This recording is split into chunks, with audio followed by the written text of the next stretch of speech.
Picture this: London, 1970. The sun is rising after a wild garden party when guitar hero Eric Clapton turns to his best friend, Beatle George Harrison, and drops a bomb. "I'm in love with your wife." That wife is Pattie Boyd, model, muse, and the face on swinging 60s billboards. Clapton's confession will shred friendships, fuel addictions, and give rock its most tortured love song, Layla, still dropping jaws half a century later. In the next few minutes, we'll walk the whole tightrope. How Harrison and Clapton became brothers in music, how Boyd became the spark between them, and how one song turned private heartbreak into public legend. Stick around and you'll hear the letters, the drugs, the wedding where all three Beatles showed up, and why Boyd's love notes just fetched six-figure bids at Christie's in 2024. It's part soap opera, part music history, and it all starts with that sunrise confession.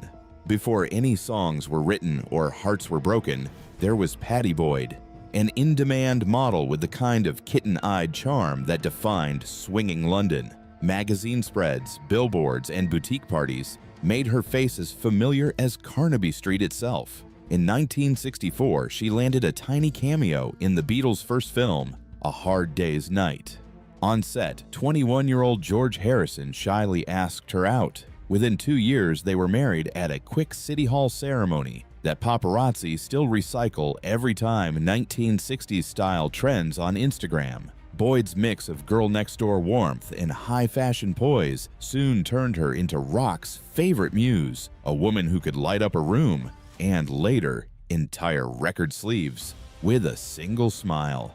While Pattie's star was rising, two young guitarists were bonding over blues riffs. Eric Clapton first crossed paths with the Beatles backstage at their Christmas shows in December 1964, when he was still with the Yardbirds.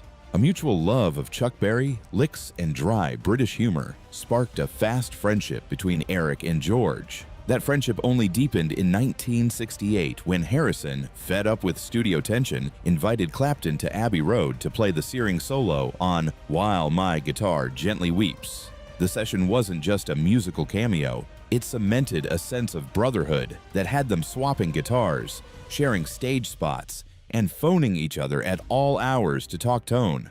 Neither man knew it yet, but that brotherhood was about to be tested by the woman in the middle, Pattie Boyd.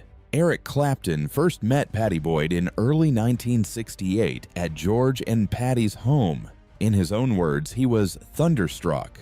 The model who had charmed a Beatle now captured the bluesman's heart in a single evening. And the feeling only grew when the three began hanging out at recording sessions and garden parties. Trying to cool his crush, Clapton briefly dated Pattie's younger sister Paula, but that diversion fooled no one, least of all himself.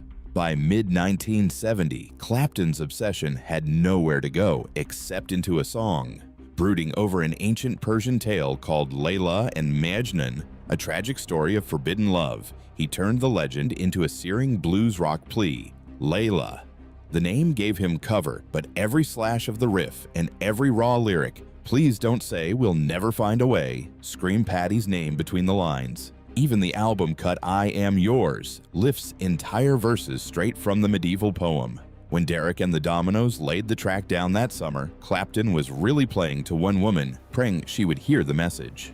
On 5 October 1970, a plain white envelope landed at Friar Park, the Harrisons' country estate. Inside was a note addressed simply Dearest L, unsigned but obvious. Clapton asked whether Boyd still loved her husband, or if you have another lover, begging her to let me know whatever your feelings are. That desperate letter, tucked into an auction lot at Christie's in 2024, shows a man teetering between hope and heartbreak. Pattie kept the note hidden, but the ink was dry proof that Eric had crossed the line from friend to suitor, and the quiet triangle had become an open secret among London's rock elite.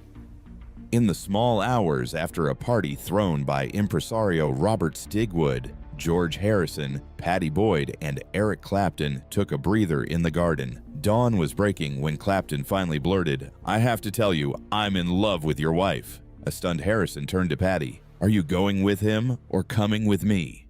She chose to leave with her husband, but the friendship was cracked beyond repair. Years later, Boyd admitted she wished she could have vanished on the spot. Clapton later said he was possessed and had to speak his truth. The moment turned a private crush into public drama and set the next 4 years in motion.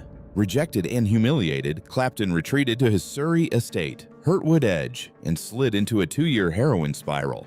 By mid-1971, he was pawning guitars to pay dealers. Friends like Pete Townsend had to stage a rainbow comeback concert in 1973 just to pull him back on stage. Meanwhile, Harrison, fresh from the Beatles' messy 1970 split, plunged into his own distractions. Touring was replaced by marathon recording sessions, spiritual pilgrimages, and serial affairs.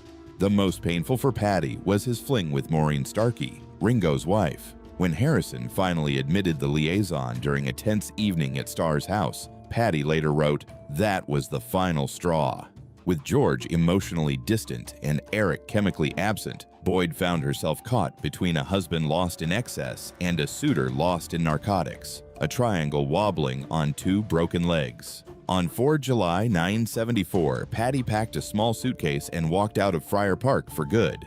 Friends remember her saying she had to save what was left of herself. Within weeks, she and Clapton, now shakily on methadone, were living together, though his addiction and depression still loomed large. Harrison filed for divorce in 1977, signing the papers with quiet resignation. He would later refer to Clapton, half-jokingly, as his husband-in-law. Pattie and Eric's union looked like a fairy tale victory from the outside, but everyone close to them knew the wounds of the early 70s never fully healed. Eric finally got the yes he'd chased for almost a decade. On 27 March 1979, he and Pattie slipped off to a civil ceremony in Tucson, Arizona, a low-key day that somehow drew 3 ex-Beatles, plus Paul's wife Linda, to the tiny courthouse steps. 2 months later, they threw a bigger party at Eric's Surrey estate, Hurtwood Edge. George Harrison showed up smiling, joking that he had no hard feelings, and even joined the impromptu jam in the marquee out back. For fans, it looked like the perfect rock and roll fairy tale. Rivals turned in-laws, the muse radiant in her boho lace dress, and Clapton dedicating Wonderful Tonight to his new bride. The honeymoon glow didn't survive the road. Eric was already fighting alcoholism when the wedding photos hit magazines, and the touring grind only fed the bottle. Worse, he started cheating, first quietly, then recklessly.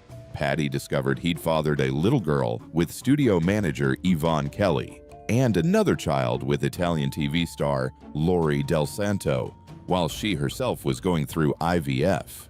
It was like being hit by a truck, she later wrote in her memoir. By 1987, she left their home. The divorce came through in 1989, citing infidelity and unreasonable behavior. Looking back, Boyd said Eric's pursuit had felt more like a contest with George than a real partnership. The triangle was finally broken, but the damage lingered in every song, photograph, and headline it had spawned. If Pattie Boyd had never spoken another word, her place in rock history would still be safe, because the music keeps speaking for her. George Harrison captured their newlywed glow in Something, a ballad Frank Sinatra once called the greatest love song of the past 50 years. He'd already penned I Need You, and later poured post-breakup feelings into For You Blue. Eric Clapton, for his part, scorched the airwaves with Layla, then softened the edges in Wonderful Tonight, strumming it while Boyd tried on dresses for a 1976 party. Even deeper cuts, Bell-Bottom Blues, She's Waiting, Harrison's What Is Life, all circle the same muse. One woman, 2 guitar legends, and a playlist that still rakes in millions of streams every month. Proof that fascination hasn't faded came in March 2024, when Christie's put the Pattie Boyd collection under the hammer. Love letters from both Harrison and Clapton, Polaroids from their holidays, even the original album cover artwork for Layla and other assorted love songs drew frenzied bids. The sale closed 100% sold, topping $2.8 million, $3.6 million, and setting a new record for rock-era memorabilia. Journalists covering the auction dusted off every headline from the 70s. TikTok users discovered the triangle for the first time, and Boyd, now in her 80s, reminded everyone she's more than a muse, donating part of the proceeds to mental health charities. New letters keep surfacing at auction, like John Lennon's 1971 note praising Clapton, proving the archive is still alive and well. Half a century on, the scandal has mellowed, but the story shows no sign of closing the last chapter. 50-plus years on, the Clapton-Harrison-Boyd triangle is more than rock star gossip. It's a cautionary tale about what happens when fame, friendship, and desire collide. The songs it sparked: Something, Layla, Wonderful Tonight, still fill playlists, weddings, and movie soundtracks, proving that raw emotion can outlive the people who felt it. At the same time, the pain behind those hits reminds us that great art often comes at a heavy personal price. For George Harrison, the chapter closed with forgiveness and a lifelong devotion to spirituality. For Eric Clapton, it took hard sobriety and tragedy to step out from under his own myth. And for Pattie Boyd, the woman at the center, it brought a second career as a photographer and storyteller who finally controls her own narrative. So the next time Layla rips through your speakers, remember the real-life heartbreak beneath that iconic riff and the fragile friendships it nearly destroyed. If this love triangle saga struck a chord, tap like and hit subscribe for more deep dive rock stories. Got a favorite track from the Clapton-Harrison-Boyd playlist? Tell us in the comments. Your pick could feature in our next video breakdown. And share this episode with any music history buffs you know.